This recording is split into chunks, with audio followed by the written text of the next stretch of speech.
സാധാരണയായി ഈ രാഷ്ട്രീയ പാർട്ടികളാണ് വളരും തോറും പിളരുകയും തല്ലിപ്പിരിയുകയും അങ്ങനെയൊക്കെ ചിലപ്പോൾ കമ്മ്യൂണിസ്റ്റ് പാർട്ടികൾ പോലും രണ്ടായി, പിന്നെ അതിൽ നിന്ന് RSP ഉണ്ടായി, പിന്നെ അത് പല പല കഷ്ണങ്ങളായി, അപ്പോൾ ഫോർവേഡ് ബ്ലോക്ക് ഉണ്ടായി, പലതായി. അതേസമയം സാമുദായിക സംഘടനകൾ അങ്ങനെ പിളരാറില്ല.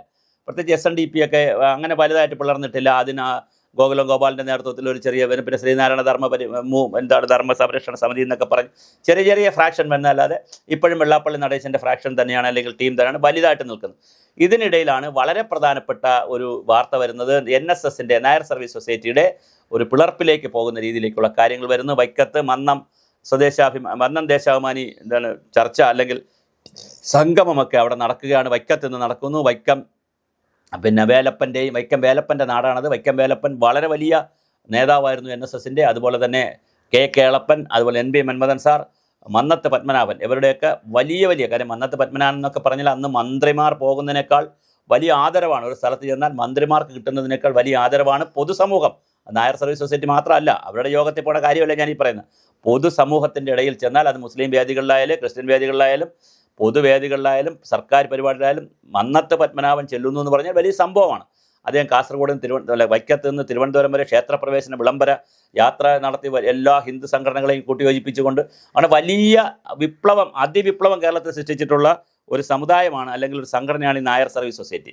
പക്ഷേ അതിൻ്റെ കരയോഗത്തിലൊക്കെ ആദ്യം കോൺഗ്രസിനോടായിരുന്നു ദീർഘകാലം, പിന്നെ ഇടയ്ക്ക് ഇടതുപക്ഷമായി, അതെല്ലാം കഴിഞ്ഞ് ശരി ദൂരമൊന്നായി, പിന്നെ സമദൂരമൊന്നായി, ഇങ്ങനെ പറഞ്ഞ് ഇപ്പോൾ എന്ത് ദൂരമാണെന്ന് അറിയാതെ ആകെ വട്ടായിരിക്കുകയാണ്. എന്തായാലും നായർ സർവീസ് സൊസൈറ്റിക്കാർ പറഞ്ഞാൽ, അല്ലെങ്കിൽ പെരുന്നയിൽ നിന്ന് പറഞ്ഞാൽ എല്ലാ നായന്മാരും ഇത് കേൾക്കും എന്ന കാലമൊക്കെ ഇല്ല. അങ്ങനെ ഒരു പരിപാടിയില്ല. നായർ പോപ്പ് അല്ലെങ്കിൽ പെരുന്നേല പോപ്പ് പറഞ്ഞാൽ എല്ലാവരും കേൾക്കുമെന്നൊക്കെ പറയുന്നതും, പെരുന്നേല പോപ്പ് പറഞ്ഞാൽ ഞങ്ങൾ കേൾക്കാൻ മനസ്സില്ല എന്ന് പറയുന്ന നായർ കരയോഗങ്ങളുമുണ്ട്.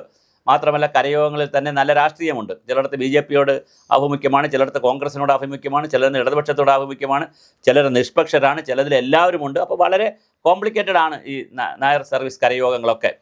അതിനിടയിലാണ് നമ്മുടെ മുരാരി ബാബു, പെരുന്നയിലെ കരയോഗം പ്രസിഡൻ്റായ മുരാരി ബാബുവിനെ ശബരിമല വിഷയത്തിൽ പോലീസ് പിടിക്കുകയും അറസ്റ്റ് ചെയ്യുകയും വലിയ ഗുരുതരമായി കിടക്കുകയും ചെയ്യുന്നു. അപ്പോൾ അതുമായി ബന്ധപ്പെടുത്തിയിട്ടുള്ള ഒരുപാട് വിഷയങ്ങൾ, പെരുന്നയുമായി ബന്ധപ്പെടുത്തി കുറേ കഥകൾ, ഉപകഥകളും സോഷ്യൽ മീഡിയയിൽ വരുന്നുണ്ട്. അതെല്ലാം ശരിയായിരിക്കണമെന്നില്ല, പക്ഷേ വരുന്നുണ്ട്. അതുപോലെ തന്നെ സുകുമാരൻ നായരുടെ ഇപ്പോഴത്തെ പ്രസിഡൻ്റായിട്ടുള്ള NSSൻ്റെ ജനറൽ സെക്രട്ടറിയുള്ള സുകുമാരൻ നായരെക്കുറിച്ചും ചില അദ്ദേഹവും ഗവൺമെൻറ്റിനെ ഫേവർ ചെയ്യുന്നതുമായി ബന്ധപ്പെടുത്തിയിട്ടുള്ള ചില വിഷയങ്ങൾ വരുന്നുണ്ട്. അതുപോലെ വളരെ പ്രധാനമാണ് ശബരിമലയെ അയ്യപ്പ സംഗമം നടത്തിയതിന് വല്ലാതെ ഗവൺമെൻറ്റിനെ താങ്ങുന്നു എന്നൊരു വാർത്ത വന്നിട്ടുണ്ട്. എന്തായാലും ഇതൊക്കെ പറയുമ്പോൾ 10 മുതൽ 20% ആളുകൾ സുകുമാരൻ നായർ പറയും പോലെ, അല്ലെങ്കിൽ NSSൻ്റെ ആസ്ഥാനത്ത് നിന്ന് പറയും പോലെ തന്നെ കേൾക്കും. പക്ഷേ മഹാഭൂരിപക്ഷം അങ്ങനെ കേൾക്കണമെന്നില്ല. അതിനിടയിലാണ് ഇന്ന് വൈക്കത്ത് ഇതിനെ പിളർക്കുന്ന തലയിലുള്ള മുൻ director board doctor Vinod Kumar അടക്കമുള്ള ആളുകൾ പങ്കെടുത്തുകൊണ്ടുള്ള വലിയ സമ്മേളനം ഇന്ന് വൈക്കത്ത് വച്ചിരിക്കുന്നത്. അത് കേരളത്തിലാകെ വലിയ മാറ്റമുണ്ടാക്കുമോ? കാര്യം വൈക്കത്തിൻ്റെ മണ്ണിന് വലിയൊരു പ്രാധാന്യമുണ്ട്. ആത്മീയ തലമെടുത്താലും മതപരമായ ചടങ്ങുകൾ നടക്കുന്ന സ്ഥലമെടുത്താലും ജാതി സമ്മേളനങ്ങൾ എടുത്താലും ഒക്കെ വൈക്കം എന്ന് പറയുന്നത് വളരെ വലിയൊരു പാരമ്പര്യമുള്ള സ്ഥലമാണ്.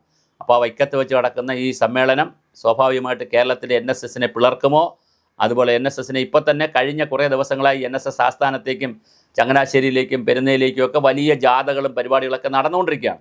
അത് എന്താ സംഭവിക്കുക നമുക്കറിയില്ല. ഗണേഷ് പറയുന്ന പോലെ 4 നായന്മാർ പോയാൽ ഒരു ചുക്കുമില്ല എന്നുള്ളതാണോ? അതോ 4 എന്നുള്ളത് 400ആയി 40,000 40,000 4 ലക്ഷമായി ആയിരക്കണക്കിന് ലക്ഷക്കണക്കിന് ആളുകൾ നായർ കമ്മ്യൂണിറ്റിയിൽ നിന്ന് വിട്ടുപോയി നായർ സർവീസ് സൊസൈറ്റി രണ്ടാകുമോ? ഇതാണ്, രണ്ടിൽ നിൽക്കുമോ അതോ പലതാകുമോ എന്നുള്ളതാണ് കേരള സമൂഹം ഇപ്പോൾ ഉറ്റുനോക്കുന്ന സാമുദായിക രാഷ്ട്രീയം.